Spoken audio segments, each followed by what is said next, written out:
A big hello and a very warm welcome to Brand Equity with me, Sonali Krishna. This mattress ad for Kurl-On has definitely been giving the management of Ogilvy sleepless nights. This ad is one in a series of 3 print ads that features an illustration of Mallya, the Pakistani girl who was shot by the Taliban but bounced back to be nominated for the Nobel Peace Prize. Now made purely for awards, this ad has sparked a massive global controversy because of its sheer insensitivity. In fact, the Mallya Foundation was all set to sue Ogilvy before its global team intervened, apologizing profusely for the botch-up. But that apart, these set of ads have also raised a number of questions back here at home. For starters, who signed off on these ads that were submitted for the curious D&AD Awards? Is Kurl-On hand in glove with Ogilvy on this one? Isn't McCann Kurl-On's agency? And if so, why was Ogilvy Bangalore's Juno Simon creating work for one of McCann's clients? Tara Kapoor finds out.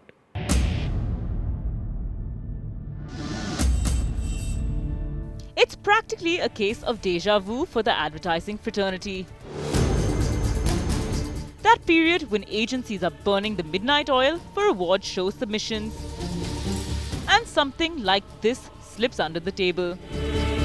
Scam or proactive work, as it's popularly referred to by the ad frat. And this piece of work for brand Kurl-On has led to a global uproar because of its insensitivity. Last year, JWT's Ford Figo entries created such a havoc globally that it resulted in the then Chief Creative Officer Bobby Pawar and Vijay Simha Velanki, the then Creative Director at Blue Hive, losing their jobs. This time around, the culprit is none other than the holier-than-thou Ogilvy and Mather for Kurl-On mattresses. And the awards show in question is Curious Advertising and Digital Awards 2014, which is D&AD's partner in India. We follow what D&AD follows globally, so we have a couple of people who are doing research on all the entries. But because we receive so many entries, the first check that we do is only to find out if the entries are legitimate in terms of have they met all the criteria while submitting. Once it is shortlisted, there is a team of 6 people who do an immense amount of research to find out whether it was published, etc., all of that. This entry was not shortlisted, so we didn't have to do anything further than that. But despite the debacle that we all witnessed last year, it's apparent that India's madmen will never learn. I sort of wonder to myself, why would advertising people make the same mistake over and over again, especially when you're dealing with a very sensitive subject, as in the case with Mallya. We as Indians are not sensitive enough to the outside world. We are far more inward looking. Jury members may have forgiven and then aborted it, but the world will not forgive, and they will not let you get any glory for that. The irony of it all is really the culprit in question. Who would have ever thought that Ogilvy, after its grand spiel last year against Goa Fest and against scam work, in general would resort to similar guerrilla tactics, all in the name of a metal. Over the years, I think maybe because of so many awards being given out or because we won so many or whatever, I think winning an award at the Goa Fest, the way it used to, put a kid on the top of the world earlier, that's not happening now. Every agency, whether they say it or not, is keen to win awards. It does the ego a huge massage, not just for the individual, but for the agency, especially when you win big. Sitting on the high horse and preaching, all of these things, saying that, we don't do proactive ads, is really something that you have to take with a pinch of salt. Because every agency does it. So even if they deny it, the things that sort of surface, like the Kurl-On ad in this case, only reiterates and brings to the fore that agents, awards and doing well at award shows is extremely important. I think somewhere you go and then make statements of posters as a scam category, and then you have your own agency putting up posters.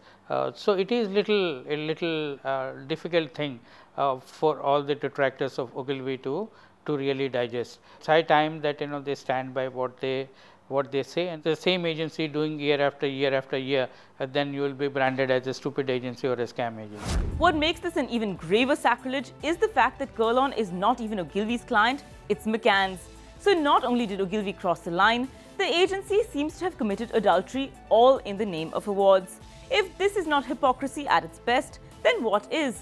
In fact, the murky way the entire plot has panned out raises even more questions. Who signed off from the agency and the client? And who approached Kurl-On for this piece of work? Did Kurl-On or Ogilvy? We've seen this in the past. Leo Burnett has created some work for Luxor, which wasn't their account, but it was because those ads were created specifically to win at awards and stuff like that. Towards the award season, as I call it, every agency in the creative department sit down with all the creative ideas, right? Some of them are very good and some of them aren't, and you sift through them, and finally you pick up 5-10 pieces of work saying this is really brilliant stuff, but now we've got to go and look for a client. That's the way you go about trying to retrofit a great creative idea and then look for a client that matches the brand completely. In this case, obviously it was an ad that's been absolutely thought through. It's been very well produced, and a lot of effort has gone into it.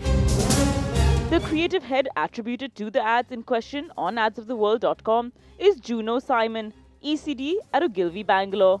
All Ogilvy executives, be it Piyush Pandey, Abhijit Awasthi, Rajiv Rao or Juno Simon, were evasive and refused to officially answer any of the questions posed by brand equity. However, sources within Ogilvy who refused to come on record told brand equity that Kurl-On did in fact sign off on the creatives and that Ogilvy also had a letter from the client.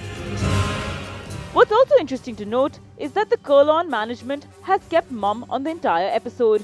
When contacted, Kurl-On MD Sudhakar Pai refused to comment and said, "We did not give Ogilvy any mandate." I can tell you from my own personal experiences, what happened then happened in my watch, right? Even though Ford wasn't technically under my jurisdiction, but it happened on my watch.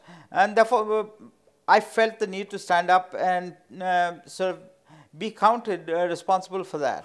While one is still not clear if heads will roll for the monstrosity Ogilvy has committed, what Ogilvy seems to have on its side, which JWT didn't, is the fact that Kurl-On is merely a local client and quite insignificant when compared to Ford, which is WPP's largest client. Another aspect that points all fingers towards Ogilvy's misconduct is the fact that the Kurl-On creative engaged Chilean illustration firm La Mano Estudio for the ad, and according to industry estimates, images with this level of detailing can cost anywhere between rupees 6 to 10 lakhs. Definitely not a small sum for a piece of work that Ogilvy claims slipped under the table.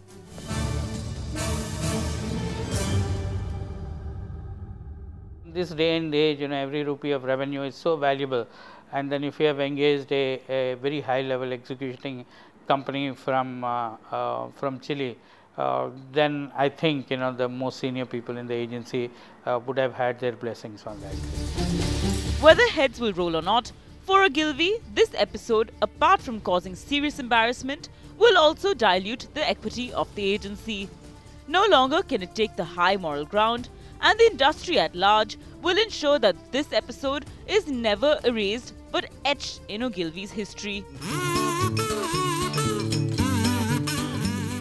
Just like the Kurl-On ad, one wonders if the top dogs at Ogilvy will actually be able to bounce back from this mega controversy. Well, with all eyes now on Goa Fest, one can be pretty sure that this is not the end, and controversies galore will soon be surrounding us.